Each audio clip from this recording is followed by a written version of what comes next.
Welcome to the Shadow Moons of Power, a weekly roundup where we're going to look at the political circus without getting swallowed up by the anxiety and as it pumps through your veins and your nervous system. The rest of the world is spending its time asking who's right, who's wrong, who should we be scared of this week. Here, we're going to ask a few different questions, right? What's really going on underneath the performance? And what does it show us about our own power, right? I'm Kate Sylvanus, and I'm your hostess. And tonight we're going to bring Carl Jung into the Westminster pub. Carl Jung talked about the shadow. That's one of my favourite topics. All the parts of ourselves we don't want to admit we have. The rage, the greed, the fear, the need to control. We shove them down and insist, that's not me. I'm not that person. But the psyche isn't daft. What we refuse to see in ourselves, we start seeing everywhere else. And this is called projection. All right. Now, once you understand projection, the news stops being quite so terrifying and becomes legible. You stop thinking, the world has gone mad. It probably has. But you start thinking, they've lost hold of their own shadow again. Today we're going to do 4 things. Set up some simple tools, tiny Jungian toolkit for watching the news without drowning in it, and walk through the British politics and ask, whose shadow is this? Yes, what a cesspit. And then we're also going to look at the big global headlines and see how world leaders are projecting like it's an Olympic sport. Okay, so I'm going to also give you some ways to spot projection in your own reactions. Not to blame yourself, but to reclaim your power. Because if you can see the pattern, you're less likely to be pushed around by it. Frank Herbert. The first step in avoiding the trap is knowing of its existence. Right, let's start with the toolkit, okay? A tiny little Jungian toolkit. And the 3 ideas to keep in your back pocket. Right. Shadow. Anything about yourself you'd rather not admit. Right? Fear, cruelty, desire for control, helplessness, all of that stuff. Right? Persona. The mask you show the world. I'm sensible, I'm strong, I'm the grown-up. I'm virtue signalling, all of that stuff. Projection. Taking the bits you've denied and slapping them onto someone else. Individuals do this a lot, so do governments. If a government says, we're all about freedom and responsibility, behaves like an overbearing parent, constant surveillance, constant scolding, then the shadow is in charge. Here's the empowering bit. Once you see the projection, you can choose not to swallow it. You stop thinking, I must be the problem, and start thinking, that's their unowned fear trying to land itself in my nervous system. Today's invitation is simple. You don't have to agree with any analysis. You just listen for that inner click that says, yes, that's the elephant in the room no one is mentioning. That click is your power. Okay. Right. Let's take this toolkit into Westminster. A more den of hive and villainy, or something like that. I think that was out of Star Wars. I can quote all kinds of things. All right, let's walk through a typical week in British politics. Okay. I didn't enjoy the research of this. Okay, I really didn't. It was like, God, what a dick. Oh, what an asshole. Oh, please. This is just projections. But you start to notice a pattern, okay? So I had to work out how I wanted to do this segment. I wanted to talk about the news because it's a poison. It streaks and toxifies everything it touches. And I wanted to talk about it, but I didn't want to add more fear, right? But you notice a pattern to all of this, right? The public language is like it is calm, it is technically, it is all responsible stuff, right? Just think of the children. The children are our biggest concern. And you listen to it and you hear underneath it's like anxiety, control, the urge, constant urge to move the goalposts, to bring in something new that will sort it all out, we promise. You get bills with names like public order and safety. That in practice means we're a bit frightened of you organising. Yeah? You hear that bit, don't you? You get the talk of protecting democracy. And somehow it always comes away with extra ID checks, new restrictions, and fewer ways to hold them accountable.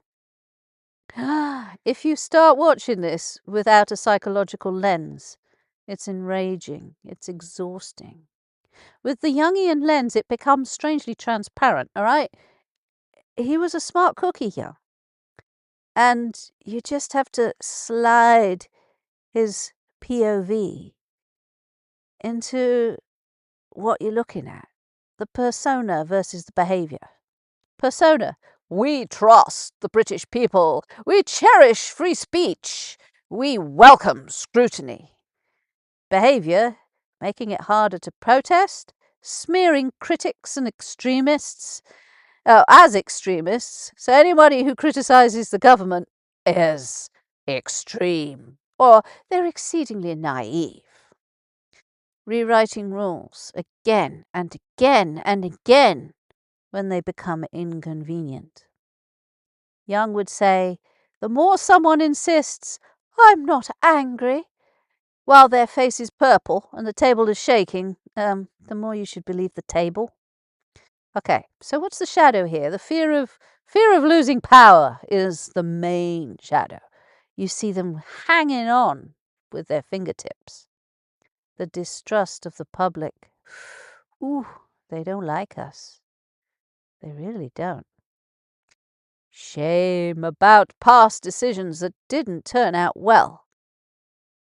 Yeah, these feelings are taboo in politics. You're not allowed to say, I'm scared of you and I don't trust you. So they get buried. And once buried, they don't vanish. They leak out in policy. You start to hear, we have to protect the public from dangerous influences. Yeah, no kidding.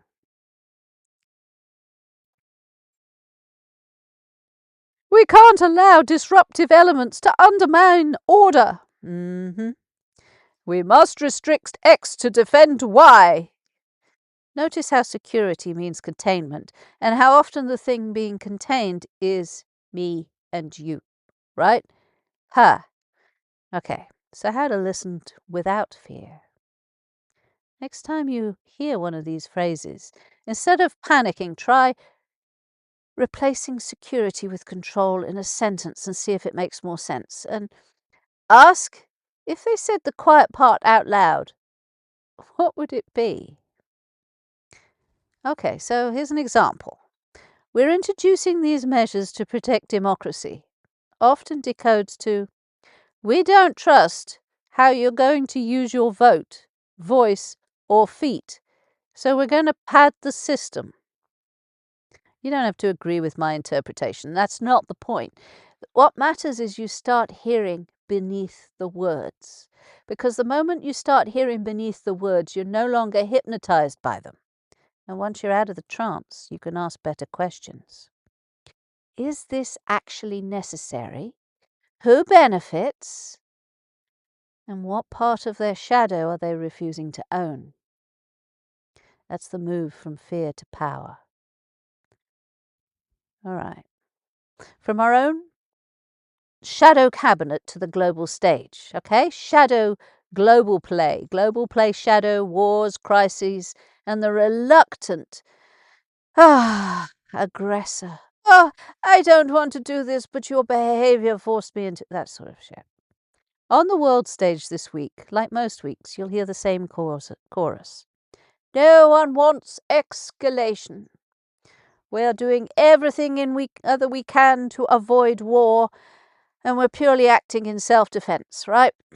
Okay, I'm not going to get involved with the politics. Maybe it is self-defense. Maybe they don't want to escalate. But look at it. Bombs are dropping, sanctions are tightening, and leaders are poising in front of the flags, looking stern and regretful. It's happened over and over again and again and again. And if you take it literally, it's terrifying. It sounds like war just falls from the sky like bad weather and nobody could really help it. That's how it sounds like. From a Jungian angle, you see something else. A dance between persona and shadow. Persona of the big, typical big power. We are peaceful. We value human rights. We reluctantly use force. Now, maybe they do. But it's a big persona, and it's been wheeled out over and over again. I don't know. All I can see is the shadow, the desire for control, the addiction to status and dominance, the fear of humiliation or loss of influence. Shadow's not evil, it's human, all right? But when it's denied, it becomes dangerous. You get leaders who genuinely believe that they're forced, compelled, or pushed into ever more violent choices because they can't admit, we wanted this, we chose this, but we also could have chosen differently. Okay? How about, like, if this person was annoying you, you just go in and snatch them away? Like you've tried before? Why is war inevitable? Inevitable, right. How to watch war coverage without drowning in it. All right. Now, I've seen that even the people being bombed choose this. Okay, maybe they did. Maybe they had pretty good reasons to. But was it inevitable that they had to drop the bombs? Was there no other choice? I don't know. But I think the word inevitable is a big red flag. Whenever you hear inevitable escalation, translate it into choices we don't want to take responsibility for. And you also notice how much airtime is given to the enemy's motives versus our own. Most coverage deeply analyzes their shadows, and barely glances at ours. Yeah, pay attention to your body, okay? If you feel your chest tightening and your breath shortening, that's often a sign that the fear narrative is landing. Where are you in your body right now? Okay, so when that happens, pause mentally and ask, who benefits from me being terrified right now? Now, if you're in a war zone and the bombs are landing on you, yes, right, you have my sympathy, whether you chose it or not, whether it's a good thing or bad thing, I'm not talking about that. I'm talking about who benefits from me listening to this on the news, the radio, the social media platform. Who benefits? Is this information that helps me act? Can I act on it? Or just emotion that keeps me glued to the screen? Because the idea here is not ever to become numb. I want to feel compassion for it. I want to feel empathy and compassion for the people that are in the war zone. Because if I become numb, that's not good. The idea is to stay sober, emotionally present, but not drunk on someone else's pain and panic. The war is real, okay? Suffering is real. But the way it's narrated to you is rarely neutral. I'm not telling you anything you don't know here. By seeing the shadow, the unspoken motives, the unowned aggression, you become less susceptible to being carried along by the drama. You can still care deeply without being fodder.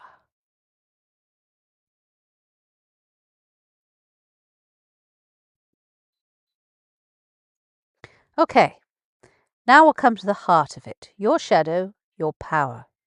Because this isn't about shaking our fists at them. Bad them. Now, that's another projection, all right? So the question is how we stay sane, clear, and powerful in a system that thrives on projection and fear. Right? This is not an exercise in blaming yourself, because we all do it. It's about reclaiming bits of power that you've handed away. So, 3 small reflections that you can play with this week. Who most enrages you politically? A party, a leader, a group. Pick one trait of theirs that really gets under your skin. Ask, where does that exist in me? Even a little tiny bit, even a sort of a 1% or a 0.001%. Okay, it's in you somewhere. Maybe you see them as manipulative. Where do you manipulate a little to feel safe? Where do you do that? Just noticing this doesn't excuse them. It's bringing you back to wholeness. Okay, so where do you feel totally powerless? Climate, war, money, elections. Got to ask little questions. Is it true I have no influence here? Your power might not be grand. It might be local, relative, yeah, relational, creative. This is what I have been up against. Is it true I have no influence? Well, what power do I have? Well, I'm doing this. I'm trying to put it in a way that's giving me a little power back. The system loves you to be frozen in learned helplessness. It's been programming you that from school. I'm not doing that. I'm sorry. There has to be another way. Okay, number 3. What news stories do you avoid completely? Sometimes it's healthy, all right? Self-care, okay? Self-defense in a lot of ways. Sometimes it's a sign that something in the story matches your own unprocessed fear. Okay, I don't like Epstein files. I don't like grooming gangs. I don't like that. Okay, deep breath. I'm going to notice it with kindness. I'm not forcing myself to watch, okay? There's a shadow there for me too. I see it. It may be an unprocessed fear. I don't know. But analysis to action. Power doesn't mean to say I now control the world. Power means I see clearly enough to choose my response. I see clearly enough to choose my response. There you go. I'm in power again because I can see clearly enough to know that there is unprocessed shadow there. Yeah, but I can see it and I'm going to choose my response. And there's ways of doing this. Setting a limit on scrolling. Yeah, all of this. Using that time to create something. Art, conversation. A show. I write it down. Feed it, kind of broadcast it. I also refuse to join in when the conversation turns into whose fault it is, or that person is a dreadful politician, or that leader is an awful leader. It's like, okay, we don't know. We don't know them for sure. Okay? We don't know them personally. We've probably never met them. All we see is an image that is put up there. The elephant in the room. Our politics is not some alien entity. It's made of human beings with unexamined shadows, just like the rest of us. When you do even a little bit, just a tiny bit of your own shadow work, noticing your projections, feeling your fear without letting it drive, you become harder to manipulate. You become someone whose attention can't be cheaply captured and weaponized. That's quietly revolutionary. Okay, this has been the first episode of Shadow Moons of Power. If you like this, please like and subscribe. It'll be up on my radio station somewhere. Take a look at darkmoon.rocks and you'll find other weird stuff, basically. Thank you for bringing your mind, your intuition, and your refusal to be frightened into this space, okay?